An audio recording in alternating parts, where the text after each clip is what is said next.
Permiso, mis coroneles, mis tenientes coroneles, mis mayores, muy buenos días. Yo soy el mayor de policía Emilio Terán, actualmente jefe del Departamento de Coordinación Estratégica de Derechos Humanos.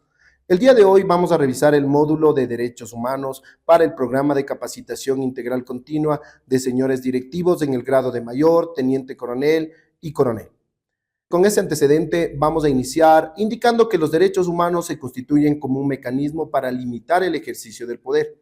Es por eso que los derechos humanos, a través de sus raíces, tienen varios orígenes. Podemos hablar de un mecanismo justnaturalista en el cual se constituyen los derechos humanos como aquellas garantías que tienen todas las personas por el hecho de ser personas, o tal vez desde una línea positivista en el cual se pueden entender que los derechos humanos son aquellos derechos que se encuentran reconocidos en la Declaración Universal de Derechos Humanos.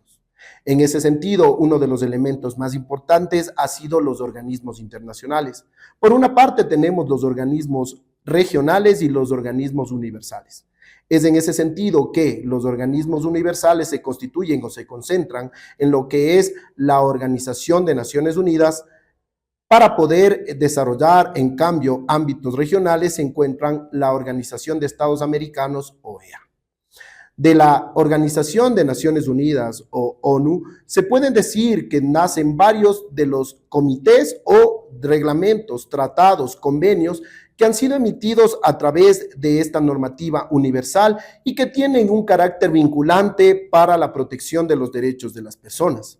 Es importante recalcar que las obligaciones que se encuentran reconocidas en estas normas internacionales en el contexto ecuatoriano tienen una categoría importante, ya que de acuerdo al artículo 417 y 425 de la Constitución, los tratados y convenios internacionales relativos a derechos humanos tienen una aplicabilidad directa y una cláusula abierta.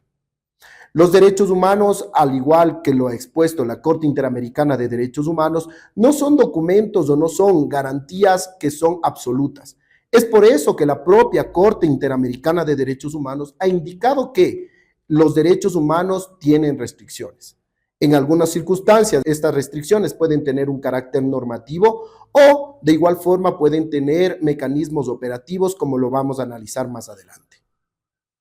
Es importante recalcar que si bien no todos los derechos humanos tienen límites, hay algunos derechos humanos que no tienen límites, como es la prohibición de tortura. Este derecho, de manera específica, tiene que ser garantizada en cualquier circunstancia, a diferencia de los otros derechos que, como lo ha indicado la Corte Interamericana, pueden estar restringidos.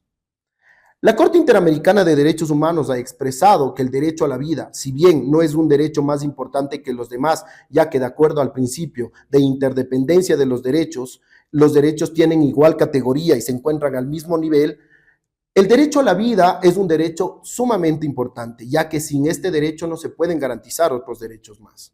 En ese sentido, el derecho a la vida puede ser limitado de manera legítima. Por ejemplo, cuando un funcionario encargado de hacer cumplir la ley hace uso legítimo de la fuerza, puede limitar de manera legítima el derecho a la vida. En ese sentido, este evento no se constituye como una violación a los derechos humanos. Ahora, existen otros mecanismos de limitar los derechos, por ejemplo, de manera normativa. En el caso ecuatoriano, nosotros tenemos reconocido en la Constitución del Ecuador el estado de excepción. El estado de excepción limita de manera legítima 5 derechos.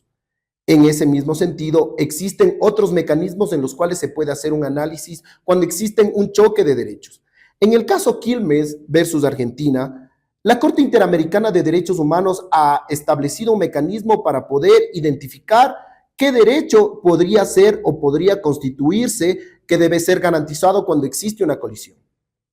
La colisión de los derechos humanos también ha sido analizado por otros tratadistas, por ejemplo, Luis Di Ferrajoli, Robert Alexi, que establecen mecanismos en algunas circunstancias técnicos para poder identificar qué derecho debería garantizarse en un acto concreto.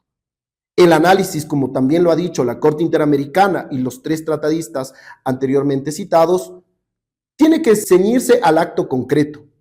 El análisis tiene que evaluarse en cada una de las circunstancias.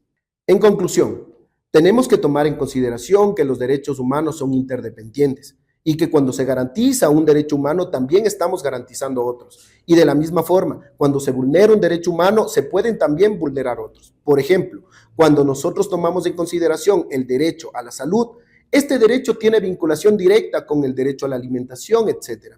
De la misma forma, tenemos que tomar en consideración que el Estado debe garantizar los derechos humanos. Es por eso que esta garantía y esta obligación que tiene el Estado, una vez que se ha reconocido tratados y convenios internacionales, ha sido transferido como misión a las instituciones, como el caso ecuatoriano en el artículo 163, el cual da como misión a la Policía Nacional del Ecuador el proteger el libre ejercicio de los derechos de las personas. Muchísimas gracias.